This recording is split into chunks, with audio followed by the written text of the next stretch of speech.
બધાએ કુછ કુછ હોતા હૈ મૂવી જોઈ જ હશે. કુછ કુછ હોતા હૈ મૂવી જોયા પછી એ સમયે જ્યારે એક પહેલી વાર જોઈ ત્યારે એવું લાગતું હતું કે હા, કાજોલે જે કર્યું તે બરાબર કર્યું, તેને શાહરુખ ખાન સાથે લગ્ન કરીને બરાબર કર્યું. શું તમે પણ એવું વિચારતા હતા?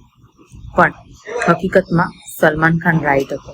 સલમાન ખાને જે ડિસિઝન લીધો ને, અમને જે ડિસિઝન લીધો ને એ મૂવીમાં, કે એની સેલ્ફ રિસ્પેક્ટ રાખીને એ કાજોલની સાથે લગ્ન નહીં કરીને, એ પરફેક્ટ ડિસિઝન હતું. કેમ કે કાજોલની જિંદગીમાં તો એ શાહરુખ ખાનની આંખ તડપી રહી હતી એની સાથે લગ્ન કરવા માટે. જ્યારે શાહરુખ ખાનને એની ઓપ્શન હતું. શાહરુખ ખાને કાજોલને ક્યારે લગ્ન કર્યા? જ્યારે એ મેકઓવર થયું, એનું મેકઓવર થયું ત્યાર પછી લગ્ન કર્યા. કેમ? એને કોલેજમાં એની સાથે લવ નહીં કર્યું, પણ કાજોલને હંમેશા ઓપ્શનમાં રાખી.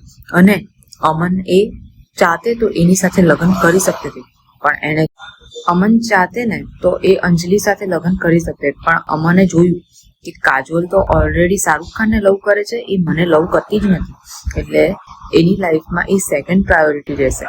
તો હંમેશા બીજાની લાઈફમાં સેકન્ડ પ્રાયોરિટી બનવા કરતાં તમે હંમેશા પોતાની જાતને સેલ્ફ પ્રાયોરિટી રાખો.